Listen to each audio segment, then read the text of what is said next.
Good evening. Welcome to Bethel Park speaker series for the Live Well Bethel Park. We're excited to have our third presentation this evening. We're going to be speaking specifically on the opioid crisis, and we're very privileged to have with us speaking tonight John D'Angelo from Tri-Community South. He's their training coordinator. John's had decades of experience along these lines as far as a frontline responder in so many different ways, and probably has a lot more practical experience than most I know. And with that, I will pass the baton over to John. Thank you. Thanks for coming. You betcha. When I was asked to do this tonight, I sort of hesitated because I've given this talk a few times before. I've given it at Upper St. Clair, I've given it at South Park, and I've given it somewhere else. And each time I've had members of the audience react sort of anti of what I was saying, and in particular one guy almost got really hostile with me because they don't understand what is going on.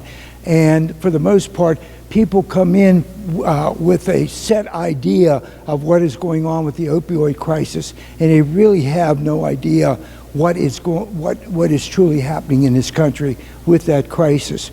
Let me give you a few statistics here. Right now in this country, in the United States, the average American is more likely to die of a drug overdose than they are to die of an automobile accident. All right. Right now, overdose deaths average 190 each day in this country. It has not gone down at all since 2016, when the federal government started putting more resources into the opioid crisis. Okay, and it has actually increased since that time. In the year 2016, 42,000 Americans died of opioid overdose. All right, 42,000.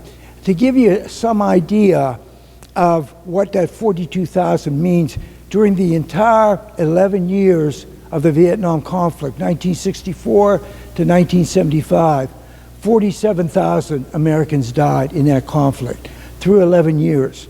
In 2016, to repeat again, 42,000 Americans died of opioid overdose. At that time, they were dying at the rate of 112 each day. That's an average, 112 each day. All right. In 2017, after government initiatives, especially federal government initiatives, started to come into play, at that time Trump named his son-in-law as a person who was going to be in charge of the opioid problem in the United States, which many people looked at and said, why? Because he had no background in it whatsoever. So to help him out, he also named Chris Christie as his partner in this to do something about it.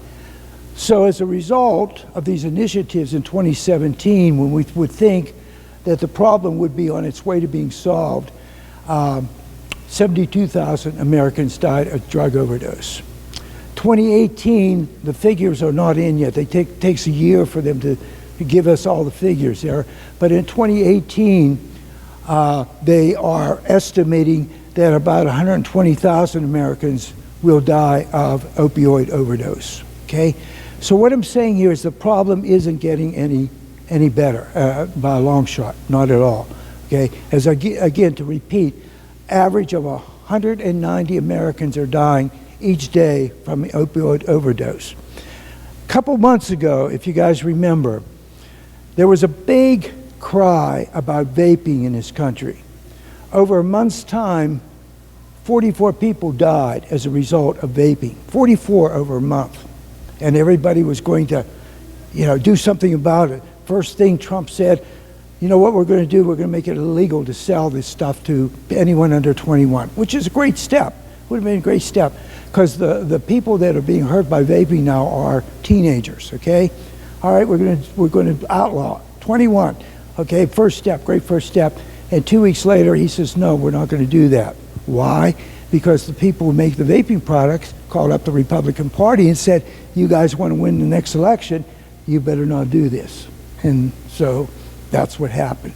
What I'm saying to you is this: it's our political climate here in this country that is aiding this process of the opioid overdose, okay? Now let me give you a little bit of background, historical context here. In the United States, now opioids have been with us for thousands of years. As most people know, opioids come from a poppy plant. When the poppy plant grows, on a stem grows a seed pod. And if you open the seed pod before the seeds are ready to come out, there's this milky white substance that will come out of it. And if you reduce that substance in there, you will get opioid out of that. And that's been known for thousands and thousands of years. But it was never brought to use of mankind until they could separate the alkaloid in that seed pod into morphine. And that was done in the early 1800s by a German pharmacist. He worked at that for years and years and years because he thought it was going to be great for mankind to provide something that would reduce pain. It would be great, okay? And he did it. And when he finally did it, within 2 weeks, he said, I did an awful thing, because he realized that this was going to, the negative aspect of what he had done is going to far outweigh the positive aspects, okay? In the United States, the first mass use of morphine to relieve pain was during the Civil War. As most people remember, especially a doctor would remember, during the Civil War, the field surgeons mostly treated their wounded with amputations, arms and legs, just mass amputations constantly. And so for pain relief, they would give the soldiers morphine. So much morphine was delivered that it became a big problem after the war that so many of the soldiers were morphine addicts after, and nobody knew what to do with those people afterwards.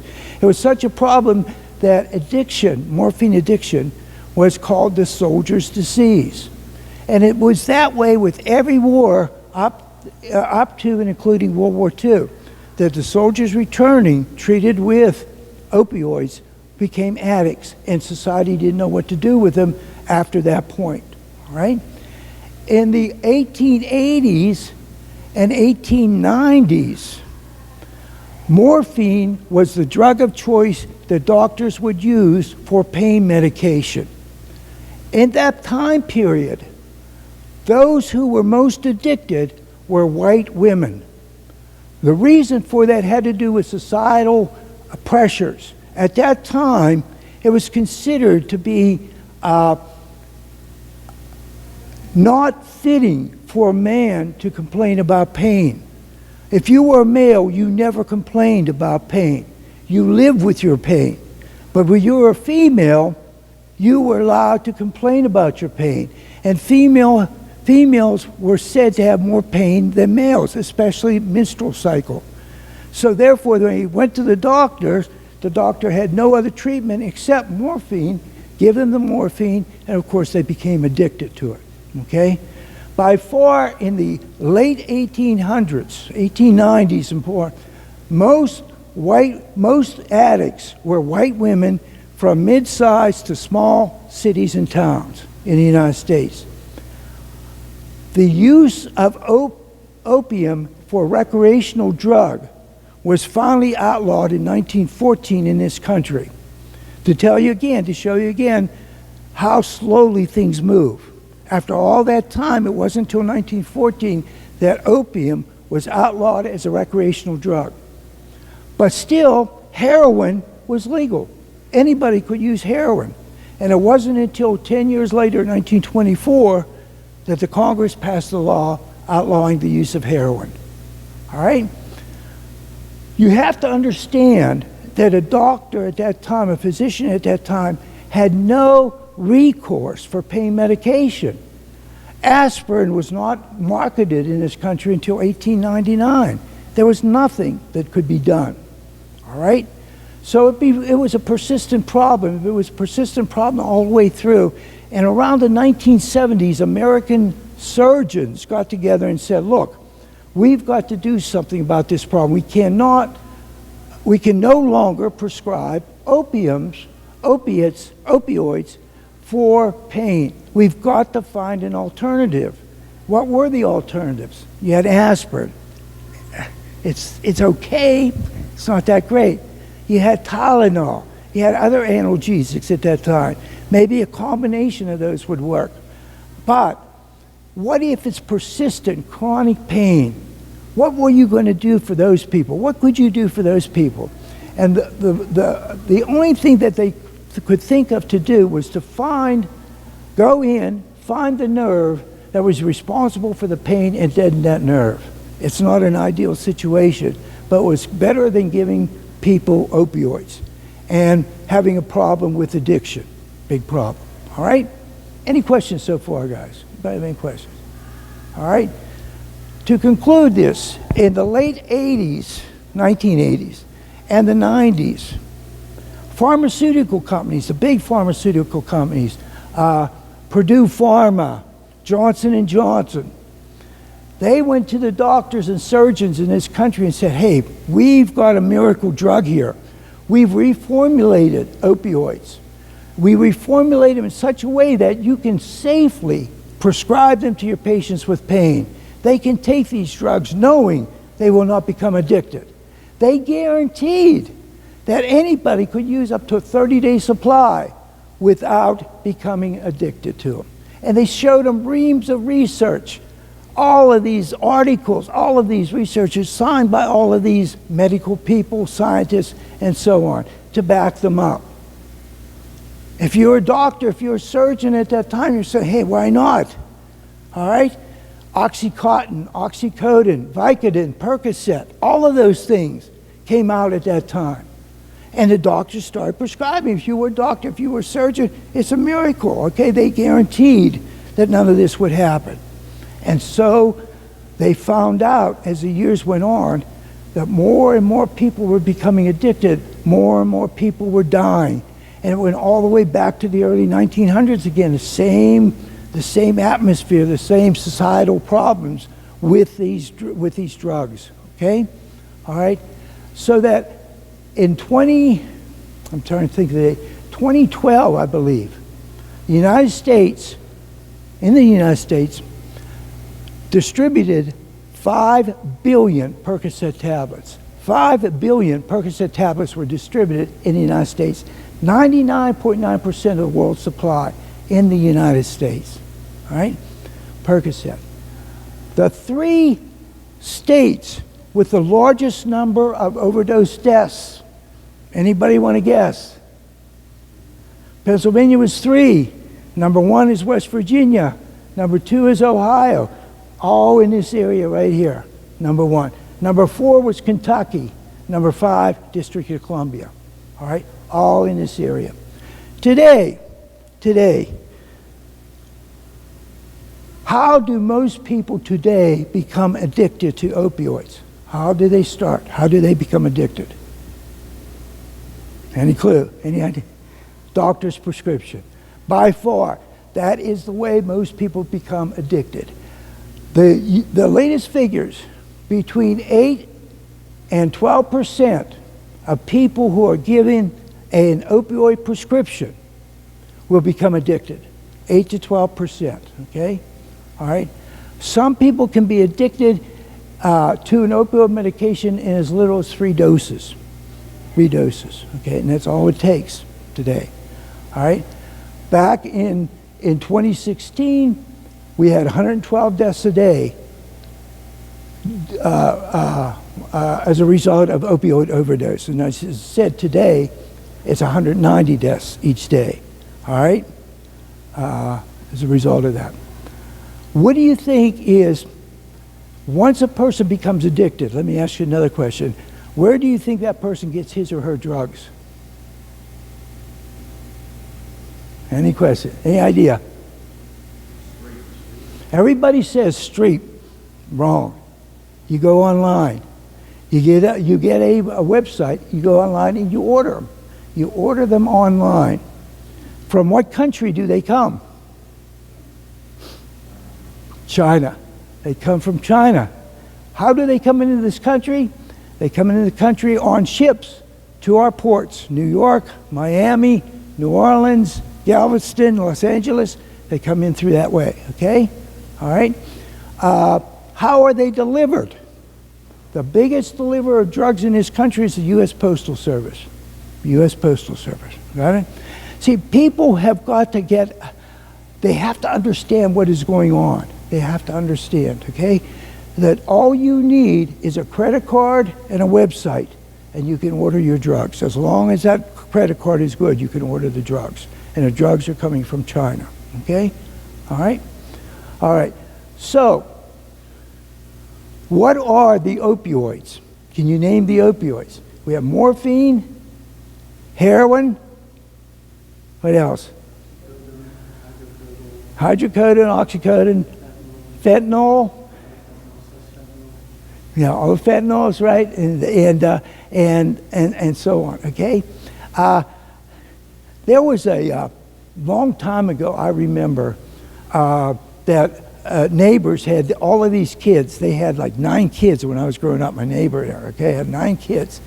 And I remember my mother asking the neighbor lady, had all the kids, you know, what do you do at night to settle them down? Because there were 3 kids in our family and we were rambunctious and she had a hard time. She says, I give them paregoric. Do you remember paregoric? Okay? It's opium, right? It's opium. And they would give them to the kids. Now, it was supposedly a medication designed to treat diarrhea is what it was for. But it wasn't used for that. It was used to quiet kids down at that time, okay? So I don't know how many brains were damaged by that back in those days. But what I'm saying is it's been pervasive here. Okay, now, a drug like methamphetamine is not in the same category. It's a different category of drugs. Valium is a different category of drugs, okay? Cocaine is an upper. When you give somebody cocaine, it makes them awake, ready to go, nervous, all this energy they have, okay?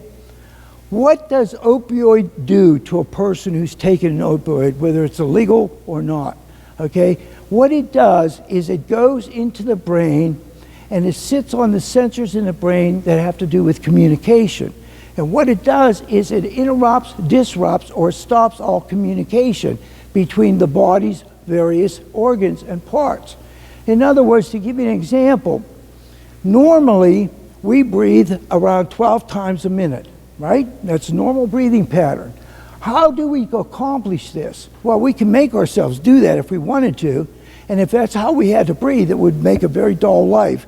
Plus, we wouldn't be able to work or sleep or anything else, right? But we have sensors in our bloodstream, and those sensors can tell the percentage of carbon dioxide that's built up at any one time. And when that percentage reaches a certain height, it sends a message to our breathing center in our brain to breathe, exhale, inhale. And therefore, we can sleep all night and still breathe without worrying about it because of the messages that go back and forth, okay? But if you are on an opioid, that opioid will sit up there in your communication center in the breathing part of it, and when the message comes up for you to breathe, it'll ignore the message, or it'll slow the message, or it disrupts the message. So if you are on an opioid, you may be breathing 8 times a minute or 6 times a minute. And if you take too big of a dose for your system, you're going to quit breathing altogether because the message isn't going to come through. And so you're going to die of a drug overdose or you're going to asphyxiate, which is the same thing, okay? You drop something heavy on your big toe, there's pain. How do you know? There's a nerve from the big toe to our pain center, okay? But if you're on an opioid, that opioid's up there in the pain center and it disrupts the message, or it stops the message from getting to you altogether. And therefore, you have the pain, but you just don't get the message that it's there, all right? Okay? And that's what it does. But at the same time, that opioid releases what are called endorphins in your brain. Endorphins are chemicals that make us feel good about ourselves. They make us feel as if we are really on top of the world. And you will get those things released when you do something that you think is fantastic, okay? All right? So you score the winning touchdown in the football game, endorphins are released. You meet the person you love and you marry them, that releases the endorphins, okay? You graduate from college that you spend a lot of time on releases the endorphins. All these things will release those endorphins, okay? And those endorphins will be up there for a while, and then they disappear. But an opioid brings along these endorphins that will stay for a long time and make the person feel so great about themselves, okay? And this becomes habit forming. People want this feeling that they have, okay? And the feeling that they have goes away, and they need that feeling again, so they will take more of the opioid to get this feeling. And that becomes what is called the high, the person's high. They get high on it. And so opioid addiction is both physical and psychological. They become addicted to this feeling, the psychological addiction, and they also at the same time have the physical addiction, this yearning for this opioid in their system, okay? All right. Any questions so far about any of this stuff? All right, now, okay, how do people become addicted to these opioids? The first sign of addiction is called misuse. You misuse the drug. So you get a prescription for opioids and it says 12-day supply, take one every 12 hours, right? Okay, so you have a bottle of 24 there, 12-day supply, take one every 12 hours. The first step in addiction would be somebody would take every 6 hours. Or instead of taking one at 12 hours, they'll take two. And so by the end of 7 or 8 days, they're out of the prescription and you need another one. That's the first step. The second step is when they start to plan on where they can get more of the drug. All right? So they will go through their own medicine cabinets at home. They will call their friends up and ask if they have any prescription pills left over. Or they will plot in how a different way that they could get a prescription from a doctor. Okay? And the third is where it becomes a brain disease, where they can't help themselves any longer, where it's overtaken their whole will, their whole body. And people have got to understand that an opioid addict is a person who is not himself or herself any longer. Their personality is completely changed, okay? All right? I've had calls where I've had an opioid abuser, an opioid addict, want to fight 3 policemen on his own. 3 policemen standing there with clubs at their side, and the guy wants to fight him. That, what I'm telling you, is they're not themselves. They're not thinking. They're not. It's a very difficult thing to imagine what's going on in their brain. Okay, the one woman whose father died, opioid addict. The woman was an opioid addict. His father died. She waited until the funeral, went to his house, and stole all his furniture out of his house while they were having a funeral for her father. But she understands, it's so easy to look down on these people, but you have to understand they are not themselves. They are different people. They are very, very different people. Every opioid death, according to the statistics, impacts 9 other people. Every time there is a death in this way, 9 other people are impacted, so you can imagine the impact that this has. What impact on society do all of these deaths have? What impact does it have? I taught a class one time, and I had a pharmacist in the class, and I said to the pharmacist, he had his own pharmacy, and I said, do you stock the Narcan, that reverses the effect of the opioid? He said, no, and I will never have it. And I said, why not? He said, if it's up to me, they can all die. Okay? Now you got to understand, somebody with that kind of attitude, it's going to be hard to change them, but you understand there has to be a negative effect for that. Okay? So what is the negative effect of losing 42,000 people one year, 72,000 the next, 120,000 the next? You have to understand, most of these people are of working age. Most of them are at working age, okay? So what's that going to do to us as a society? Number one, it's going to affect our workforce, our labor force. We are not going to have as many workers to do the jobs that we need done. Number two, it's going to affect our GNP in that because you don't have enough workers, the amount of money coming in from your manufacturing jobs is going to decrease, right? And to hit home for everybody, all those people who are in the workforce, they're paying taxes.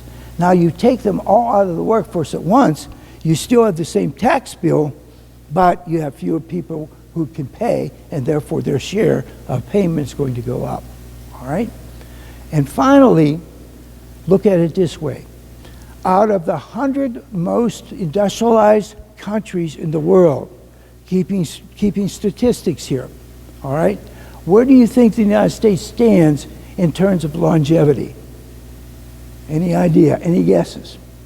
I'll tell you, number 64. Number 64. In other words, if we lived in Cuba, we'd live longer than the United States. Every year, that figure is going down. For the first time in I don't know how many generations, this next generation is coming up, will face a future that has fewer years of longevity than before. It used to be we would go up, up, up, up, up, up. Now it's going down, down, down, down, down because of all of this. There was a prominent person who taught economics in the Ivy League schools, who said, of all things ailing our society today, the one that is overlooked the most is the opioid problem, but that is the one that's going to bring this nation down. That is the one problem that's going to bring the nation down. Why isn't more being done for this? Have any clue? Why isn't more being done? If all of these numbers, all these statistics, everything is added up, why is it more? It's money. Money. Money, they're making enough money that they can pay off whoever it is that they want to pay off, okay? It is money that is doing it. The one family, the Sackler family in Florida, made over $12 billion from Percocets alone. $12 billion. Just read an article today. They realized what was going to happen when people found out about this, and so they shipped most of their money to banks in Europe so they couldn't be touched. But $9 billion the one family made alone. The money that they're making on this stuff is just tremendous, and you've got to understand what is going on in this country because of it. All right? Okay. So at this point, I would throw it open to you if you have any questions you want to ask. But I neglected to tell you my reason for being passionate about this, and I am very passionate about this, is I've seen it firsthand. I've seen what these drugs do firsthand to people in Bethel Park, in South Park, and in Upper St. Clair. I've seen it. I had to be the one time to tell an older mother and dad that their daughter was dead in the next room of a drug overdose. Their 28-year-old daughter was dead. I had to tell a 5-year-old girl on Christmas Eve of all days, 5-year-old girl, that Santa wasn't coming tonight because her mom had to go to a hospital because we found her in a drug overdose. Luckily, enough time to save her. But that little girl, I don't know how's that going to impact her life from then on, okay? I had to be in on a house in Upper St. Clair where the parents called up the police and police called us to be with them, that their son was a drug overdose and they didn't want him in the house any longer and they wanted him evicted. He was 22 years old and all he did was take drugs and sleep. And that's all he did, and they wanted him evicted, and we had to be there for that stuff. So I've seen this firsthand. I was there, woke a lady up who was overdosed, woke a lady up who then, the first thing she did was swear at me, and tell me before I left that house, I owed her $60 since I ruined her high. Not that I saved her life, which I did, that I owed her $60.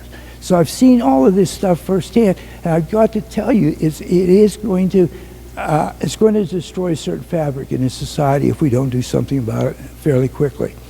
What is it that we have to do? I'm not sure, but we have to stop blaming the addict. We do.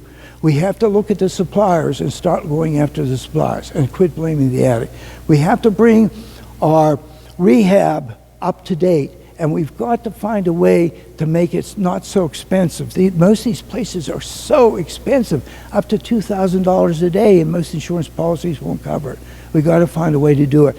We've got to find a way for more hospitals like St. Clair is doing, partnering with rehab, so that if we take them into the hospital, they can sign up for the rehab and they will transport them there immediately to the rehab place. We got to find more of that. And I believe, and a lot of people will disagree with me, and you feel free to do it, I feel this way, that we have to look at models that are successful. And the model that's so successful today is the Netherlands. Why are they successful? Because, and this is where a lot of you are going to disagree with me, in the Netherlands, all drugs are legal. You can take those drugs. Take them all. You want to take those drugs? You make sure that you get a physical, make sure that drug is tested, make sure that you take it only in the zones where you're permitted to take it.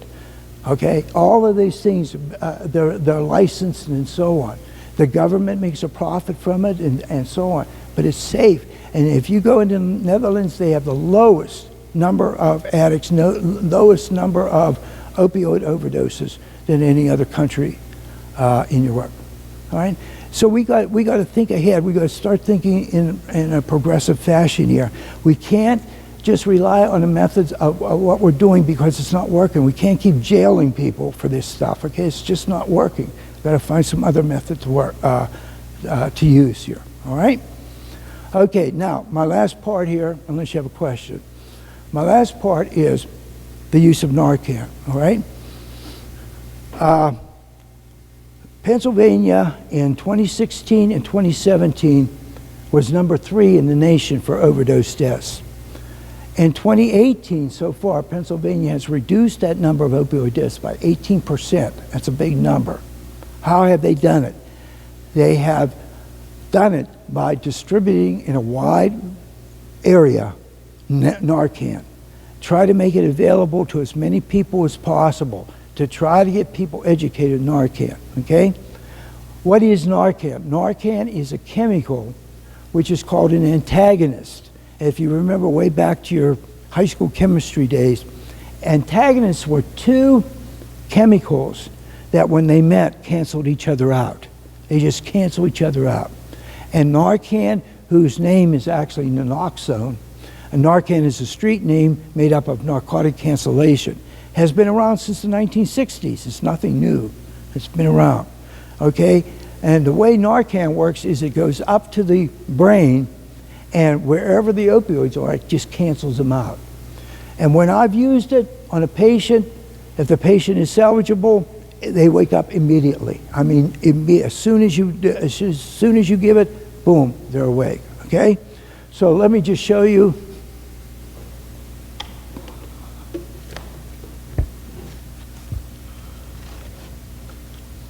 If you wanted Narcan, you would go to the pharmacy.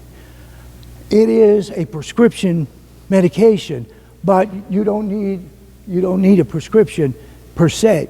What you do is go behind the counter and ask the pharmacist if he or she sells it. They will, if they do, you will have to answer some questions and sign some paperwork. It will be covered by a physician that way, and then you'll be able to purchase it. And I've seen figures from $96 to like $136, depending on where you get it.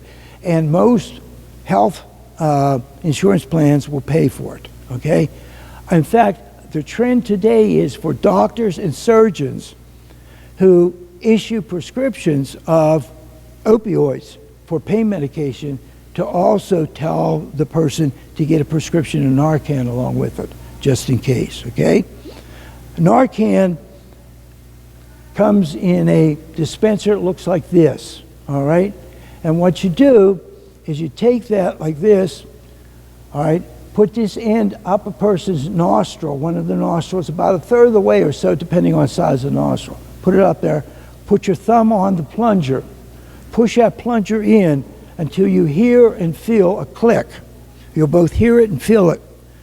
When you hear that click, stop, take it out of the nostril, put it in the other nostril, and push it the rest of the way in. All right? According to the people who distribute these, they say that the best way to do this is to start with the nostril farthest from you. Halfway in, when you hear the click, take it out and put it in the other nostril. But I've used this many times. We don't use the spray, we use an injection. But I've used it so many times. I'm going to tell you, if you are nervous, if the adrenaline's really rushing through you when you do this, if you push right through the first click, push it all in, that's fine. It'll hit the mucous membrane in your nose, and it'll go straight up to the brain. And I'm telling you, within seconds, the person will wake up, and they will not be in a good mood when you do wake them up, just to let you know. First thing you do when you wake them up, push them on their side away from you. 2 reasons. They'll scream and holler, and sometimes they start throwing their fists around, just, for that reason, protect yourself. But also, they tend to throw up, and they will not be able to protect their airway if they're lying on their backs. So push them on their side. If you push this in the nostril, and they don't wake up within 30 seconds, do about 2 minutes of chest compressions in the middle of the chest. These come 2 in a pack. Grab the second one from the pack and do the same thing. Push it in the nostril and depress the plunger on it. All right? Okay? Any questions? Yeah, John, from what you say, it sounds like why would anybody go to white opioids? Is there an indication for proper use of opioids? That's a great question, Tim. And according to most, is if you follow the prescription that is written for you by the doctor, it should be safe to use. But see, it doesn't always work that way, because it's that one person out of 10 that's going to take that one pill, and all of a sudden it's going to react differently to his or her brain. I passed the kidney stone about a year ago. It was the worst thing. Yes, yeah. 5 milligrams of morphine by vein, and then I had life. And that's all it was, though, that 5 milligrams, right? That was it. I said, you can't tell. Here, okay, listen. Who is it that's most likely to be a person who would become an addict? Who is it? How can you identify those people? Number one, it's persons from dysfunctional families. Families that don't show love, caring relationship with each other. Number one. Number two, it's from families that have a history of alcoholism. All right? For some reason. And number three, it's from families who have a history of depression. So you put those 3 together, but that's all they know at this point. That's all they know to look at, okay? These are people marked for possible addiction later on. All right, these are it, okay? All right, so we don't know, and I hate to say that, Tim, but I can't answer your question when it's safe, when it's not safe. Can't. I'm a hospice doctor also, palliative care, so I treat people like Right. but not all pain is created equal. I've got patients who are dying from cancer pain. I've got patients who are dying from traffic. I use them, And that would be the proper use of them. That would be, if they're on the end stage of a cancer, why wouldn't you? You would have to. You would have to. But again, if you got a 25-year-old passing a kidney stone, you would use that one injection on them, but would you give them a bottle if in case the pain comes back? No. Right, exactly. Got it? It's been, there have been those doctors who are really trying to do something about this, and of course in every group you have those people who are there to make money. So you have pain clinics and so on. The ones in Florida are notorious for just passing out pain pills to people. Okay, all right. Okay, I think nothing's going to be done about it until this country really recognizes what a problem it is, because until we get people to change their opinion of what a drug addict is, this opinion that it has something to do with a lack of moral standards, a lack of ability to say no, a lack of ability just to stand up one day and say, I quit. And it has nothing to do with any of that at all. It's completely different. And if they treat it as a brain disease, which it really is, I think you'll see some progress. But I don't know how long it's going to be until that happens. But I know we got to do something about it. Let me tell you this, though. It's becoming more and more of a problem since you have the synthetic opioids in our society. For example, fentanyl. Fentanyl is something that is made in a laboratory. All right? So, what's your name? I'm sorry. Betty. Betty is a drug dealer, right? She purchases a pound of heroin from her supplier, right? And she wants to make a ton of money on this. So what she'll do, and what they did in the early days, they'll take that pound of heroin and they'll slice it down, and she'll add baby powder, just baby Johnson & Johnson baby powder to it. That way, that pound of heroin now becomes 2 pounds, and she can sell it that way. Except her customers say, Betty, that stuff you sold me, it's terrible. It doesn't give me much of a high at all, because she's using baby powder. So Betty goes home and she says, what can I do to keep my customers and give them what they want so they'll come back for more? What can I use to mix it with that's cheap? Well, fentanyl. Fentanyl is very cheap. You can make it at home, okay? Get it, make it yourself. Get it, make it, mix it up. Here's what happens, though. Fentanyl makes the heroin 60% more powerful. So her customer takes it, uses the same amount he or she always does, and what happens? They overdose and die. Now Betty has another problem. She's saying to herself, I got to mix this in such a way that I don't lose customers. Before I was losing customers because it wasn't powerful enough. Now I'm losing because it's too powerful, you see? And so we, including the chief and his people, us at the EMS station, we know what's going on because in a 10-day period, we see our overdoses going way up. So we know what's happening. Somebody is in there not knowing how to mix it correctly, and they're making it too powerful for the people, and we're getting these overdose situations, okay? People are more likely to be overdosed when they don't know what it's mixed with, number one. Number two, people are likely to overdose if they have been sick for a while. If somebody has the flu and they are an addict, after the flu leaves and they're dehydrated and so on, they will take the same amount of the drug as they did before, they will overdose on it, okay? Somebody who's in rehab and has been off the drug and then falls back on it and tries to take the same dosage they took before the rehab will overdose. So there's a lot of reasons for an overdose, okay? Finally, how do you recognize someone who's overdosed on a drug? Unresponsive. Not breathing, or if they are breathing, it's the agonal breathing, that kind of a breathing that you'll hear. Fingernails, mouth, around the mouth, nose, blue around there, okay? Pale skin, clammy skin. Those are overdose signs, all right? Okay. It's happening in all our neighborhoods, guys, and that's another thing you have to understand. I live in Bethel Park. I've been to various areas in Bethel Park. I've been to Upper St. Clair. I've been to South Park. It's all around us, okay? Any questions? I hope this was not a waste of time. I hope I presented something that was valuable here today. All I can say is we got to do something pretty quick or it's going to hurt our country. Is that it? Any questions? Babe? When they talk about the opioid crisis, are they also accounting for like heroin addicts that weren't prescribed to be by doctors but just wanted, drugs?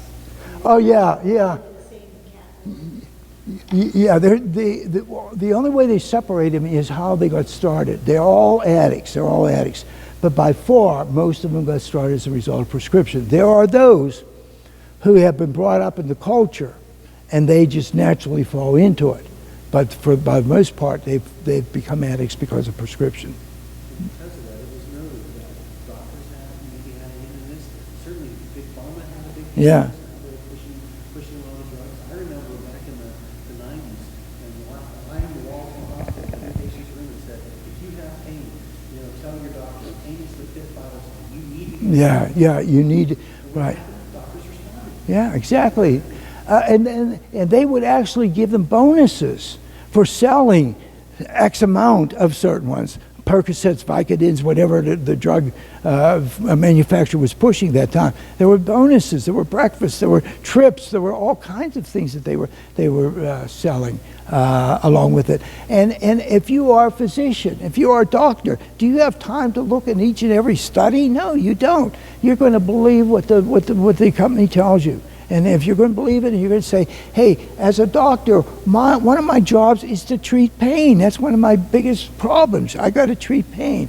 And the pain is treated this way. You got assurances that it's going to work, and you're going to use it, okay? And that's exactly what happened. And you can't blame the doctors. It's the pharmaceutical companies. Well, now there's also Pennsylvania, PDME, Pennsylvania Drug Prescription Monitoring Program, and it's been very, very successful cutting down on narcotics. It basically says if you're going to prescribe a narcotic or an opioid for a patient, and I'm sorry if I use those terms in a No, it's the then another physician, if he's going to give an opioid to a patient, they have to check the database. right, exactly. Before that wasn't happening. So if I were an addict and I went to Tim, okay, and then I ran out of my prescription, I would go to Dr. Smith or Dr. Jones over here, and it'd be very easy to keep on getting prescriptions. Let me ask you, what segment of our population is the fastest growing addict, opioid addicts? What segment of our population? 60 years and above, fastest growing. And you say, why? Think of who has most pain in societies. The older we get, the more pains we have, the more that we go to a doctor to seek treatment for pain. So people 60 years of age and older, okay? And the other thing is, if they're going to overdose, it doesn't mean they're going to overdose immediately. They can have that drug in their system for about an hour, maybe 2 hours, and then overdose. So they can go out and cause a lot of harm. They can get behind the wheel of a car, and suddenly as they're driving, overdoses. Boom, that's it. And it's happened in Bethel Park. Okay, I was on the scene of that one time. It happens in schools. The grandparent brought the child, third grader, to school, took him up to the office. He was late, took him in the office to sign him in, went out right there, overdose right on the floor, okay? So it's all over. And so we encourage everybody. In fact, the Bethel Park school system has Narcan all over, okay, to be able to treat anybody, okay? And I think that should be the case. As many people as possible should have that Narcan, all right? And the other thing is, if you give Narcan to somebody who is not an addict, an opioid addict, it won't do any harm. It does nothing. It is absolutely fine to do that. And a lot of people are afraid because what if they aren't? Okay, no, do it. Okay, give it to them. All right? Any other questions? Thank you very much for paying attention. Business. I hope it was worthwhile. Okay?